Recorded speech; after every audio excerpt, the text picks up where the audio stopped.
জেনার শহর, আমাদের এই ঢাকা শহর জেনার শহর।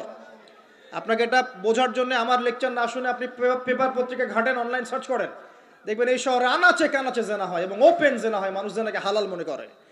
এই শহরের যুবক যুবতী যারা একে অপরের সাথে বয়ফ্রেন্ড গার্লফ্রেন্ড কালচারে লিপ্ত আছে, এটাকে তারা হালাল মনে করে, কেউ হারামও মনে করে না। আমি এই যুগের কথাই বলছি। নবী সাল্লাল্লাহু আলাইহি ওয়াসাল্লাম বলছেন, আমাদের নবী বলছেন, আমার উম্মতের একটা অংশ, সবাই না, আমার উম্মতের একটা অংশ অবশ্যই জেনাকে হালাল করে নিবে, অবশ্যই মদকে হালাল করে নিবে, মদ পান করবে কিন্তু মদের নাম অন্য দিবে, এবং তারা গান বাজনা বাদ্যযন্ত্র নর্তকীদেরকে হালাল মনে করে নিবে।